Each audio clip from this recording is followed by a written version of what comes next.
Cúbreme, abrázame y escóndeme bajo tus alas, oh Señor. Cúbreme, abrázame y escóndeme bajo tus alas, oh Señor. No me dejes ir, deja que sienta de tu gracia y de tu amor.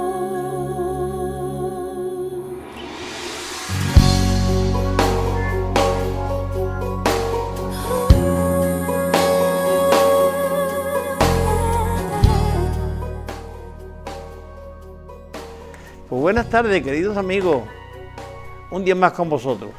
Cada semana aparecemos por la pequeña pantalla de Costa Noroeste para decirte buenas tardes y que Dios te bendiga. Tenemos para ti un gramo de esperanza, no voy a decirte mucho más, pero con un gramo ya estamos contentos, de esperanza para ti. En esta tarde vamos a hablar también de algo que creo que es un drama que se vive día a día en la calle. Yo no pienso que tú no tienes ese drama, pero es un drama del que vamos a hablar. Tremendo, tremendo. Bien, la historia de hoy está encuadrada en el capítulo 15 del Evangelio de Lucas. Y he querido invitar a un pastor de San Fernando, José Burguillo, o don José Burguillo, ponerle un poquito mejor la cosa, don José Burguillo, que él tiene bastante conocimiento, lleva muchos años de pastor, ha predicado mucho y creo que nos puede dar una interpretación correcta o lo más correcta que él pueda sobre el tema que vamos a hablar. Bien, no te voy a decir el título porque quiero que lo diga él. Pues don José, muchísimas gracias por acompañarnos. Muchísimas gracias a vosotros por la invitación y aprovecho para transmitir un saludo a todos los televidentes que siguen este programa. Gracias, gracias. Bien, la parábola de hoy, esta historia, vamos a llamarlo más bien una historia, porque es una historia muy real, que quizás tú conoces posiblemente a alguna gente de tu entorno que le ha pasado así y ha vivido así. Vale, esta historia está encuadrada dentro de tres pérdidas. Primero encontramos que un pastor de ovejitas, pues cuando recoge por la tarde o por la noche sus ovejas, empieza a contarlas, 1, 2, 3, y al final hay 99. Me falta una. Esa oveja es la que más vale para él. Las otras están seguras. Y voy a buscar la que me falta. Y el hombre se va a buscarla. Y la encontró. Cuando volvió hizo una fiesta tremenda. ¿Tan importante era la oveja? Pues sí. Para él sí era muy importante. ¿Quién de vosotros, si tiene 100 ovejas, y se le pierde una de ellas, no deja las 99 en el desierto y va tras la que se le perdió hasta que la haya?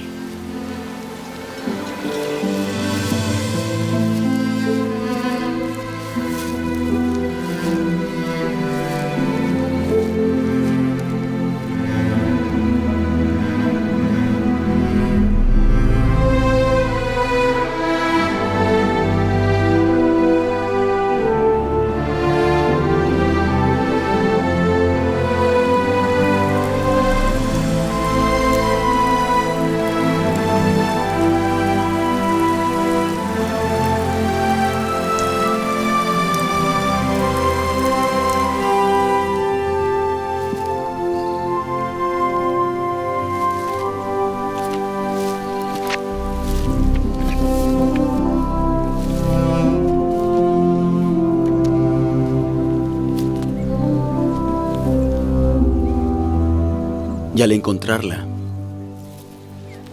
la pone sobre sus hombros gozoso. Y cuando llega a casa, reúne a sus amigos y vecinos, diciéndoles: alegraos porque hallé mi oveja que se había perdido. Bien, la siguiente pérdida es una mujer había perdido una dracma. si tú tienes mi edad, acuérdate si tu madre perdía un duro. Aquello era un drama, porque a lo mejor lo que ganaba tu padre cuando iba a trabajar. Aquello era un drama. Pues esta mujer perdió una dracma, una moneda, que podía tener su significado, que también hay quien le pone su significado a la moneda. La verdad es que la perdió. Y bueno, había que buscarla. Y desalojó la casa, limpió la casa hasta que la encontró. Cuando la encontró, le dijo a sus amigas: felicitarme, he encontrado la moneda que se me había perdido. E hicieron una gran fiesta. Bien, pues la siguiente pérdida tiene mucho más contenido y lleva más lejos. Fue la pérdida de un hijo. Don José, ¿cómo vamos a llamar esta parábola? Yo no he querido decir título ninguno para que tú digas el título que tú traes. ¿Qué título le vamos a dar a este para no darle el que vulgarmente todo el mundo le da? Bueno, muchas gracias por esta estupenda introducción que nos has dado en esta tarde. No solamente es que digamos que es un título vulgar, no, es que viene realmente el título desde la traducción que se hizo en los primeros siglos del cristianismo de la Vulgata Latina, que es la primera traducción completa del texto del Nuevo Testamento al latín. Y esta parábola se la ha llamado, y todo el mundo la conoce en nuestro contexto religioso, como la parábola del hijo pródigo. Yo traigo un título nuevo en esta tarde, que no es propio mío, que es de la reflexión teológica hoy día, porque no se pone en la exégesis del texto, en el análisis, en la interpretación del texto, no se pone el énfasis en la persona del hijo que se va de casa, el hijo pródigo, sino que se pone el énfasis en la figura del padre. Y se llama, por parte de muchos teólogos ahora, la parábola del Padre misericordioso, porque realmente, como has introducido tanto con la parábola de la oveja perdida, de la moneda perdida y ahora del hijo que se va de casa y se pierde, digámoslo así, en una situación de mala vida, pues son las parábolas de la misericordia, del amor, donde se espera el regreso o donde se busca a los perdidos. Démonos cuenta que Jesús relató estas parábolas, las tres, con ocasión de que los escribas, los fariseos, los doctores de la ley, los más religiosos, estaban en contra y enfadados e irritados de que Jesús se reuniera con gente de mal vivir, los pecadores, llamados así de manera general, ¿no? Aunque fueran judíos. Fueran judíos, son principalmente judíos, pero con los pecadores. Sí, sí. Los religiosos no querían tener nada que ver con ellos porque eran gente de mal vivir y los llamaban los pecadores. No querían darles ni la mano, ni sentarse a una mesa con ellos a comer, ni nada. Entonces Jesús les relató estas parábolas para enseñar la misericordia y el amor de Dios, que es el que busca a los que se han perdido. Por eso, en todo el contexto de las parábolas, Jesús les dirá a ellos: a ver, os voy a decir una cosa que es obvia, es que son los enfermos los que necesitan el médico. Por eso yo soy el Salvador, el liberador, y he venido a llamar, no a los justos, aunque vosotros queráis justos, aunque no lo seáis, pero he venido a buscar a los pecadores. La oveja perdida, la moneda perdida y el hijo perdido, que es acogido por el Padre, que en este sentido entendemos que es una referencia al amor misericordioso de Dios, que siempre espera con los brazos abiertos. Muy bien. Un hombre tenía 2 hijos, y el menor de ellos dijo a su padre: «Padre, dame la parte de los bienes que me corresponde». Y les repartió los bienes.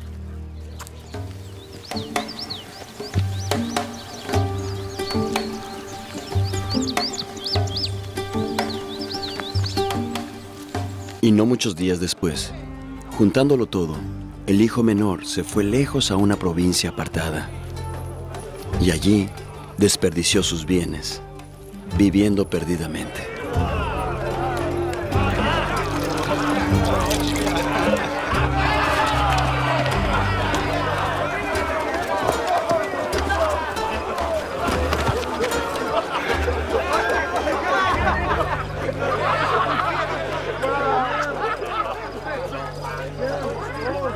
Y cuando todo lo hubo malgastado, vino una gran hambre en aquella provincia y comenzó a pasar necesidad. Entonces fue y se acercó a un ciudadano de esa tierra, que le envió a su hacienda a apacentar cerdos. Y deseaba llenar su vientre con las algarrobas que comían los cerdos, pero nadie se las daba.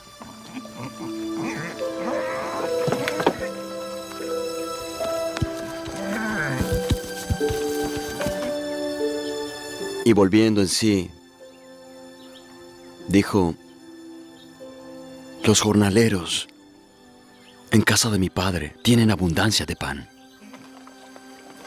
Iré a mi padre y le diré: Padre, he pecado contra el cielo y contra ti. Ya no soy digno de ser llamado tu hijo. Hazme como uno de tus jornaleros. Entonces se levantó y fue a su padre. Y cuando aún estaba lejos, lo vio su padre y fue movido a misericordia.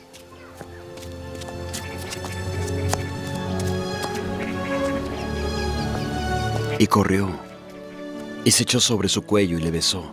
Y el joven le dijo: Padre, he pecado contra el cielo y contra ti, y ya no soy digno de ser llamado tu hijo. Pero el padre dijo a sus siervos: Sacad la mejor ropa y vestidle, y poned un anillo en su mano y sandalias en sus pies, y matad el becerro gordo y comamos y hagamos fiesta. Porque este mi hijo muerto era y ha revivido, se había perdido y ha sido hallado. Y comenzaron a regocijarse.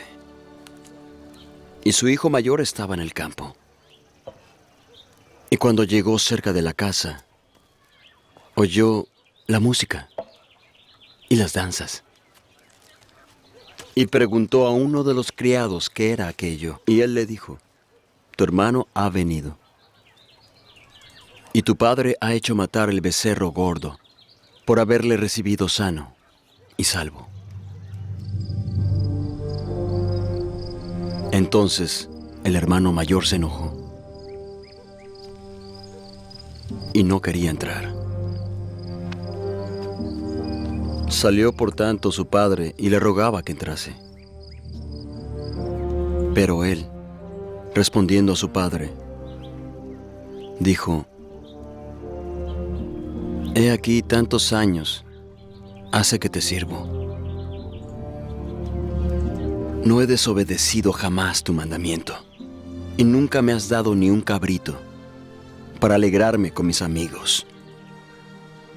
Pero cuando tu hijo, volvió, que ha consumido tus bienes con rameras, has hecho matar para él el becerro gordo. El padre entonces respondió: Hijo, tú siempre estás conmigo, y todas mis cosas son tuyas. Pero era menester hacer fiesta y regocijarnos, porque tu hermano, muerto era y ha revivido. Se había perdido y ha sido hallado. Don José, ¿piensa que es un drama que se repite hoy en las calles de nuestras ciudades? Bueno, hay una cosa que me gustaría mencionar referente a esta maravillosa parábola llamada tradicionalmente el hijo pródigo. Yo quiero que a partir de hoy algunos, por lo menos algunos, empecemos a llamarla la parábola del Padre Misericordioso. Es la parábola de las Sagradas Escrituras más representada, por ejemplo, en el arte de la pintura. Sí, sí. Muchísimo. Hay un famosísimo cuadro cuando el hijo vuelve, está de rodillas delante del padre en una pintura de Rembrandt. Hay incluso libros escritos enteros dedicados a esa pintura, por lo que transmite de amor, de acogida, con los brazos abiertos hacia alguien que vuelve arrepentido, en este caso a la vida, a la casa del padre. Y una cosa, resulta que esta parábola en diferentes escenas fue representada por Murillo en una serie breve de colección de pinturas que está expuesta en el Museo del Prado. O sea, que quiero decir con ello que es una parábola muy conocida, que ha tenido una gran importancia en el cristianismo, muy hermosa, muy plástica, y que además se brinda, por lo tanto, mucho a ser expresada en el arte, pero también una parábola que ha transformado las vidas, como me decías, acerca de la contextualización del tiempo actual. Es un joven, la parábola narra de un joven que pide la herencia, ya por adelantado, para emanciparse, buscando ansias de libertad y marchar de la casa del padre. Es extraordinario, un poco sorprendente, a los efectos, yo diría, didácticos de la parábola. El padre accede y le otorga dicha herencia. Se la otorga y él se marcha. La situación es que en lugar de invertir y administrarla con un mínimo de sabiduría y de prudencia, la malgasta de mala vida. El problema no es, en definitiva, que él pidiera esa herencia por anticipado, que el padre se la concediese, aunque podía haber dicho que no, que todavía no era el tiempo.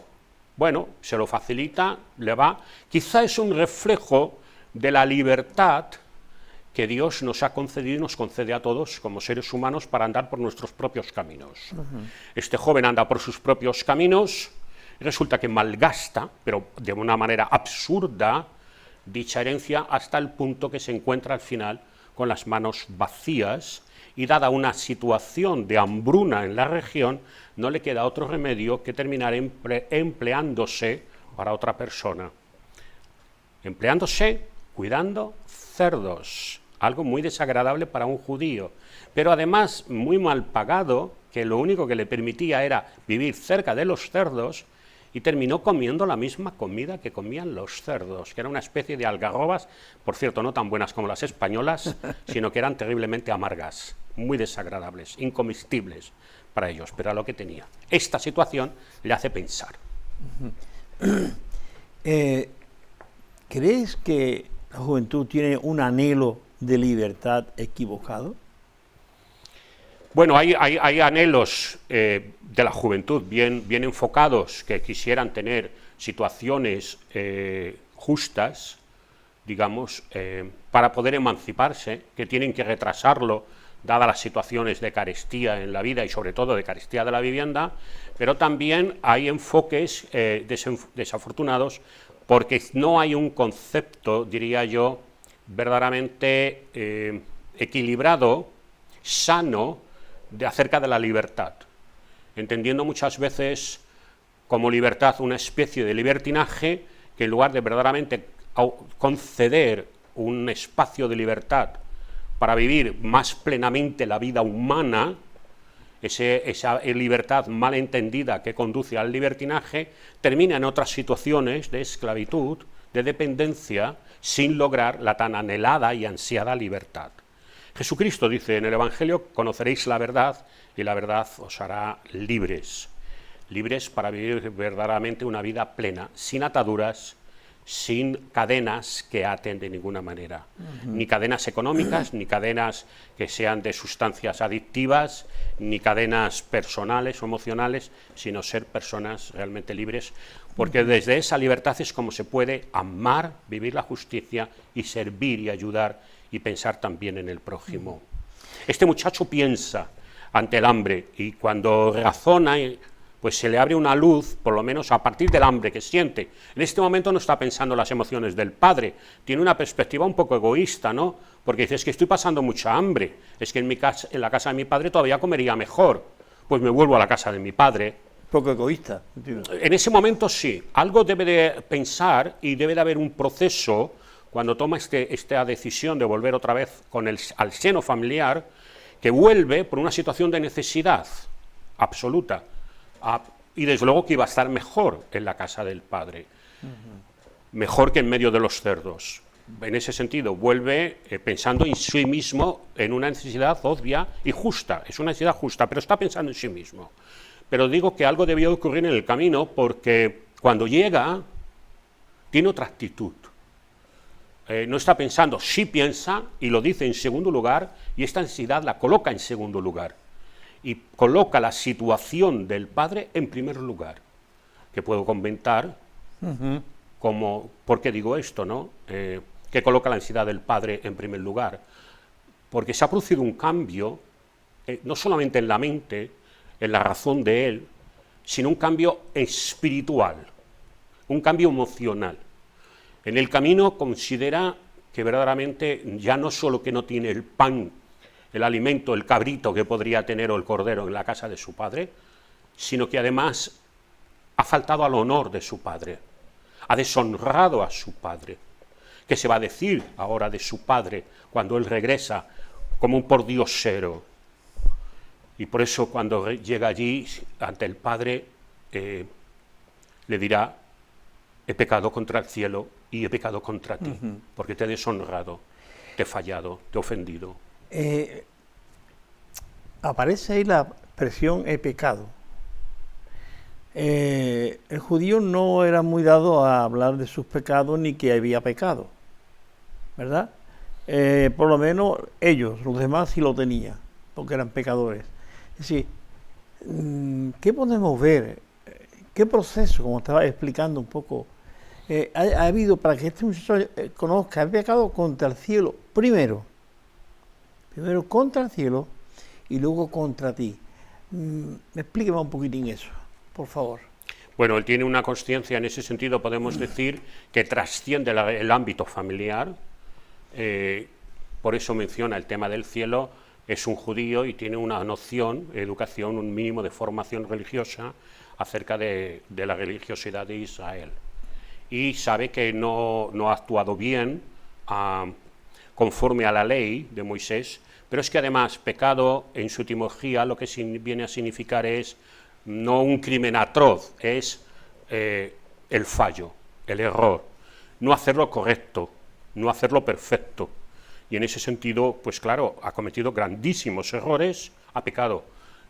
Ha pecado porque además, no solamente que haya pedido la herencia, que no está tanto ahí el mal, sino en la forma en que ha gastado la herencia, que lo ha malgastado en libertinaje, digamos, ¿no? Es ahí donde él toma la consciencia de que esto tiene una trascendencia, y por eso dice, he fallado a la instrucción del cielo, he fallado espiritualmente a lo más valioso, que en este caso sería la religión, que debería haber formado mi carácter y mi conducta. Pero también he pecado contra ti, te he deshonrado, te he fallado como hijo. Hazme si quieres, que es donde le dice en segundo lugar, hazme si quieres un jornalero de los tuyos, porque otra cosa no merezco. Y luego, bueno, pues ahora podemos, si deseas, y te desean los televidentes, hablar un poquito más del Padre misericordioso. Muy bien, muy bien. Cuando hablaba de pecado contra Dios, era fallar la ley, y si la ley era lo que para ellos contaba, entonces he fallado la ley. Dice los mandamientos, honra a tu padre y a tu madre, y tú no has honrado a tu padre, hijo. Entonces, es una parábola, ¿no? Entonces, lo que Dios quiere significar con esto es realmente que la persona que está, el pastor que está buscando a la oveja perdida, en la parábola lo que se representa en el pastor es a Dios mismo, en la persona de Jesús de Nazaret. Jesús de Nazaret ha venido a buscar a los perdidos, a los extraviados, a los que están por los caminos, a los abandonados, a los olvidados, también a los que se creen justos sin serlos. Ha venido a buscar a todos, pero no olvida a los olvidados de la tierra. Se dirige muy principalmente también a ellos, y especialmente en este evangelio tan maravilloso del Evangelio según San Lucas. Entonces, tanto el pastor que busca la moneda como la mujer que busca, el pastor que busca la oveja, la mujer que busca la moneda, y en este caso ahora el padre que está con los brazos abiertos acogiendo al hijo, viene a ser un signo de Dios, de la paternidad de Dios, del amor de Dios, porque Dios no desea que nosotros tengamos una vida desgraciada, desdichada. Dios desea nuestra paz, nuestra salvación, nuestra alegría, desea que tengamos todos los seres humanos, hombres y mujeres y niños, ancianos, vivamos donde vivamos, seamos del país que seamos, seamos de la cultura que seamos, tengamos el color de la piel que tengamos, pues todos tenemos un color de la piel, no solo los negros, nosotros mismos también tenemos un color, ¿no? Entonces, tengamos el color que tengamos todos, Dios desea el bienestar de cada ser humano, un bienestar aquí y ahora, y desea, por lo tanto, como decimos nosotros, de manera muy habitual, desea nuestra salvación, desea la plenitud de nuestras vidas, que es lo que dice Jesús: yo he venido para que tengáis una vida, y tengáis una vida plena, y el pastor da la vida por las ovejas, para que vosotros no viváis perdidos, vosotros tengáis un sentido de la vida y un propósito de la vida, y una identidad de la vida como hijas e hijos de Dios. Vamos entonces a Y hablar... el Padre ahí está, con los brazos abiertos para acoger al Hijo. Vamos a hablar de ese Padre misericordioso. ¿Qué es misericordia? Misericordia es una actitud y una acción benevolente, bueno, una actitud que entra en la acción que parte del amor de Dios, que es la benevolencia de Dios para favorecer a sus criaturas, en este caso concreto a los seres humanos.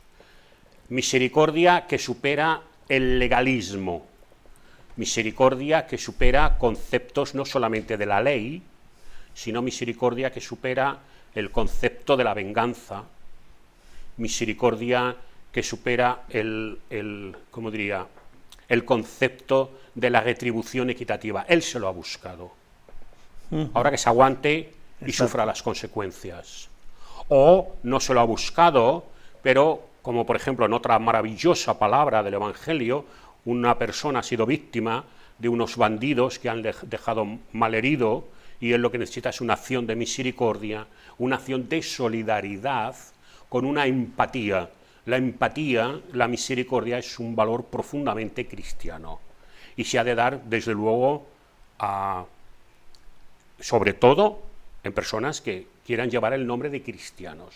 Es absolutamente incompatible la fe en Jesucristo, la confesión de Jesucristo, y ser una persona inmisericorde, carente de empatía, de favorecer a las personas y ayudar a las personas, independiente de que se lo merezcan o no se lo merezcan. Quizá podría haber sido más punitivo, represor, el padre, y sin embargo no es punitivo, no castiga, no desahucia, digamos, a su hijo, sino que al contrario, lo recibe y le invita a un banquete y celebra un banquete. La reacción es la misma en las tres parábolas, una reacción de alegría, porque estaba perdido, pero ha sido hallado, y esto es un motivo de celebración. Hay un asunto aquí de restauración a la comunión de una manera plena, abundante, intensa, lo cual nos lleva a la actitud también en la parábola del hijo mayor, claro, y su reacción en este caso, ¿no? Hablamos de Jesús de Nazaret, y hemos hablado, dicho que Jesús no buscó nunca pues la venganza ni ir contra el que iba contra él, ¿no? Sino que supo darle a cada uno el lugar que realmente tenía.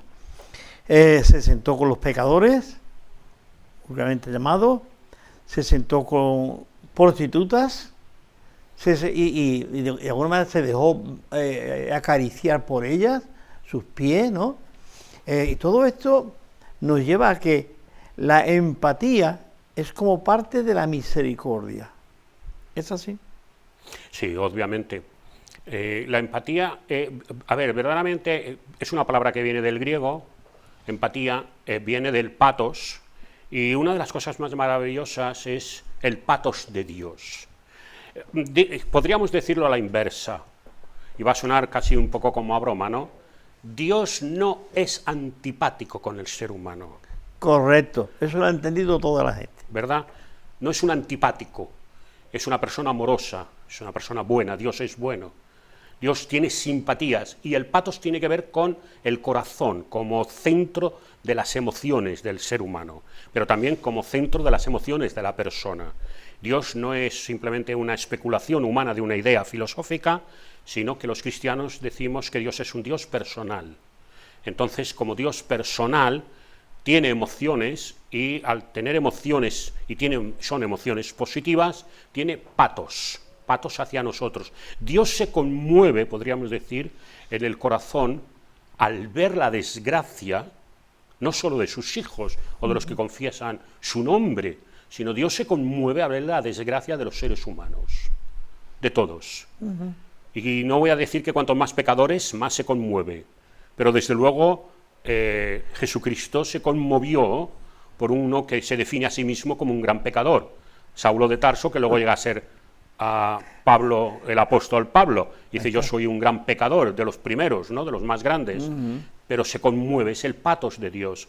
Y entonces nosotros tenemos que tener empatía, no ser antipáticos, sino tener antipatía hacia nadie, porque realmente la antipatía lleva al odio. Sí. La mejor medicina contra el odio, que ahora se está hablando mucho del odio y del delito de odio, que se ha elevado el odio en sus manifestaciones a una categoría legal, por eso hablamos del delito y se ha introducido en el Código Penal el delito de odio, porque la falta de empatía, la falta de interés, de preocupación, de simpatía, de conmoverse las entrañas por la vida y por la situación del otro, pues realmente por ser diferente, y esto a veces se promueve el odio, y yo diría que el mejor antídoto contra el odio es tener empatía por el ser humano, cariño por el ser humano, misericordia por el ser humano, amor por el ser humano, como nos enseñó Jesús.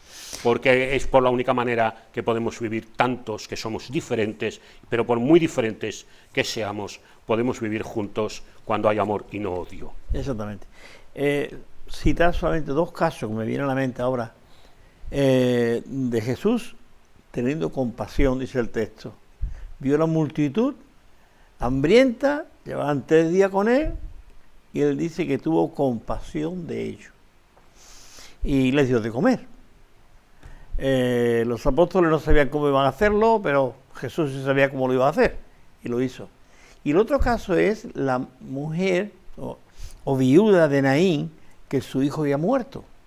Cuando sacaban al hijo para enterrarlo, Jesús dice que la vio y tuvo compasión de ella. En la palabra compasión también está muy relacionada quizá con la empatía. Claro,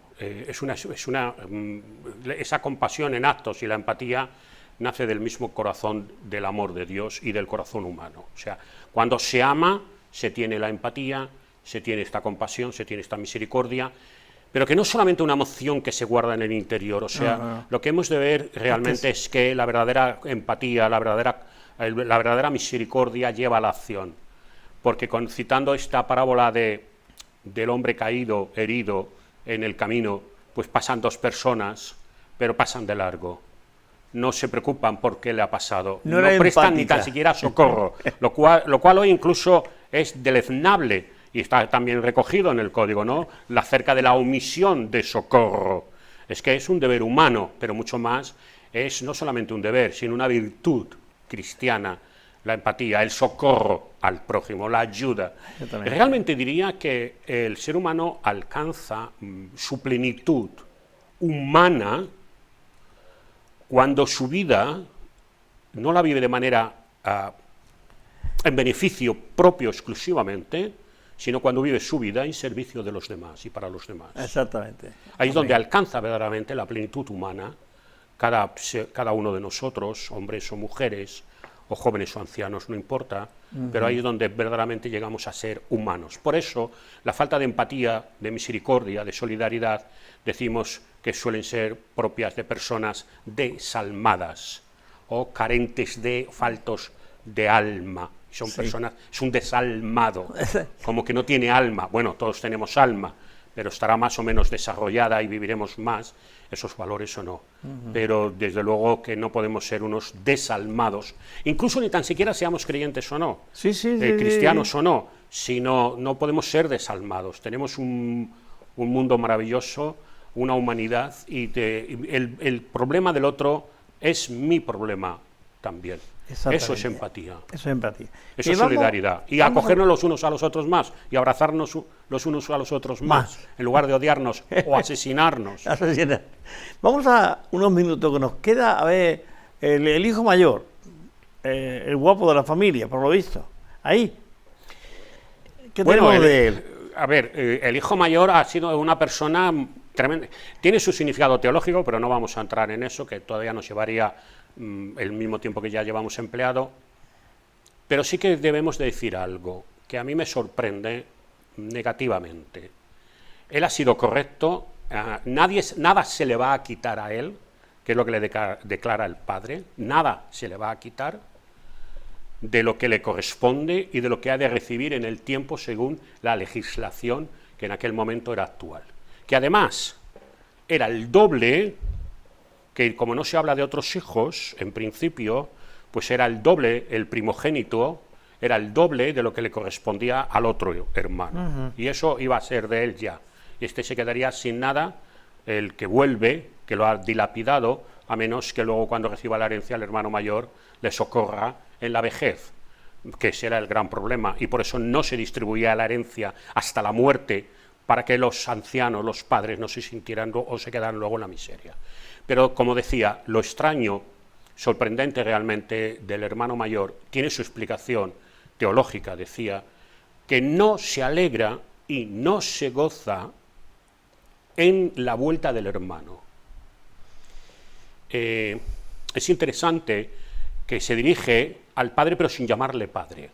No se dirige a él como padre. Sí, Tanto sí. tiempo te he servido y no me has gratificado para celebrar con mis amigos, y ahora viene va a la perdida, lo recibes, lo acoges y encima le haces una fiesta.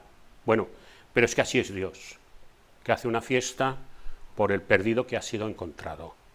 Porque a lo mejor ahora no va a heredar este muchacho la herencia material, pero ya tiene una herencia espiritual que no le va a ser quitada, ¿no? Y una reconciliación y filiación renovada con su padre que tampoco le va a ser quitada. Yo creo que el hermano mayor se debería de haber alegrado, independiente de que podrían celebrarse más corderos y banquetes, ahora ya él con sus amigos y los dos hermanos juntos, pero falta ese abrazo. Y yo creo que también eso es, decía que tiene su explicación, y es que hay gente que se molesta, de lo cual este hermano es un reflejo, cuando los pecadores se arrepienten, o cuando la gente de mal vivir y de caminos errados y torcidos vuelve verdaderamente al camino de la luz y de la vida y de la fe. Y en lugar de alegrarse y gozarse, como hay gozo cósmico y gozo en las gentes de buena voluntad, pues hay algunos que se irritan y que se molestan y que dicen, en su miseria tenía que haber vivido toda la vida con los cerdos y haber muerto bien pronto enfermo o de cualquier otra cosa, y maldice en lugar de bendecir. No estoy diciendo que maldiga al hermano, pero falta ese gozo y esa alegría ante la vuelta del hermano y de la restauración fraterna. No obstante, como hemos mencionado ese tema antes de la mesa y cuando Jesús les da de comer, porque tuvo compasión, y también la celebración de que haga un banquete. El banquete en las Sagradas Escrituras, en el Nuevo Testamento, de ahí es donde viene también la celebración de la mesa del Señor, de la Santa Cena.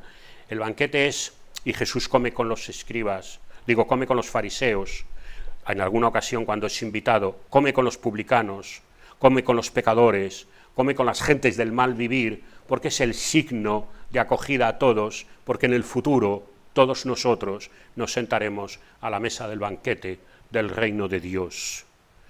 Descrito como un banquete, como una situación de vida plena, de abundancia, de fiesta. Y que hay también varias parábolas en las cuales se habla de que fueron invitados a unas bodas. Unos quisieron y otros no quisieron ir. Hay también esa historia. Queremos verdaderamente que todos lean el Evangelio, conozcan a Jesús, sigan a Jesús, acojan a la persona de Jesús en sus vidas, en sus corazones, porque no hay nadie tan magnífico, ni sea un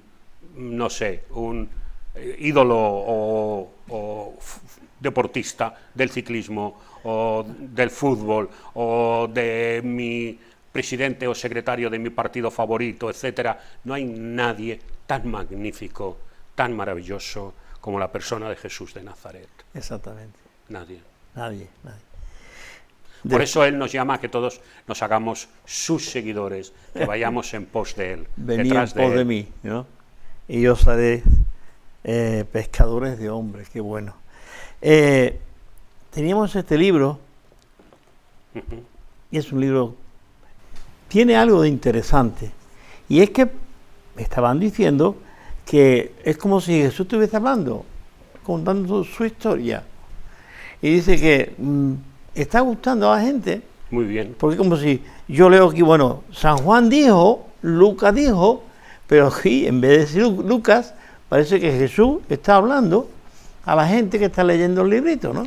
Entonces, lo ofrecemos, ya se han repartido más de uno, más de dos, pero bueno, si lo quiere, no tiene más que pedírmelo, es tuyo, ¿vale? Te lo voy a regalar, te lo voy a entregar en mano si eres de San Lucas, como si eres de aquí cerquita, te lo acerco también. Si eres de más lejos, no hay problema, yo me busco a alguien de tu pueblo que te lo lleve, ¿de acuerdo? Pero pídemelo. La Biblia también la tengo, hoy no la he traído, pero si quieres la Biblia, también la tengo para ti, ¿de acuerdo? Bien, vamos a ir parando ya el tema, porque los relojes andan muy rápido. Vamos a ver, ¿qué podríamos decirle? Es una pregunta que tengo que hacerle a todos mis invitados. ¿Qué le puedes tú decir a la gente que están viendo este programa, que dirán, mira, ese hombre está loco, está tonto, yo qué sé, los disparates que ha dicho? ¿Tú qué le podrías decir? A ver, alcánzame un momento el libro. Bueno, a ver, ¿cómo puedo terminar? Pues, ya que has hablado del libro, pues diciendo unas últimas palabras acerca de Jesús.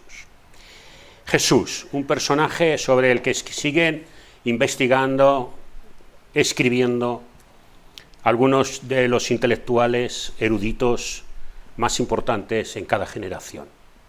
Se han escrito miles y miles de libros de él. Muchos doctores en teología, doctores en filosofía, doctores en antropología, etcétera, siguen hablando acerca, doctores en historia, por supuesto, también acerca del Jesús, si hay Jesús histórico, sea el Jesús de la fe, el Jesús que vemos también en los evangelios, que es el Jesús histórico también, que este es Jesús histórico. Y se sigue hablando de Jesús porque, como dije hace un momento, Jesús ve un enfermo y lo cura, porque tiene el poder, la capacidad, la empatía, el amor para curarlo, y lo cura. Cura a una persona de la mano seca, cura a una mujer encorvada que no se podía enderezar, o a una mujer que tocando su manto ha quedado sana de una enfermedad. Y no importa el día en el que cura Jesús, porque Jesús ha colocado a los seres humanos en su misión por encima de cualquier otra consideración. No le importa de que eso lo comprendan, lo acepten, le aplaudan o no. Él hace la misión que ha de realizar, que recibió del Padre, con la cual él había venido y que lo hace en todo momento por amor. Cura, sana, perdona, restaura y enseña. Hay personas tremendamente legalistas en una situación que quieren apedrear a una mujer, y eso era lo que mandaba la ley. Tenían que apedrear, según la ley, a aquella mujer. Todavía en algunas culturas apedrean porque la han cogido en un acto de adulterio. Y Jesús no solamente es que perdona, es que muestra otro camino, otra alternativa, pero además les pone a ellos entre la espada y la pared. El que esté limpio de vosotros, que tire la primera piedra. Vosotros acusáis a una persona por un acto, pero miraros vuestros actos también, porque si no sois culpables de este, sois culpables también de otros. Y tristemente, la mayoría de la gente quizá somos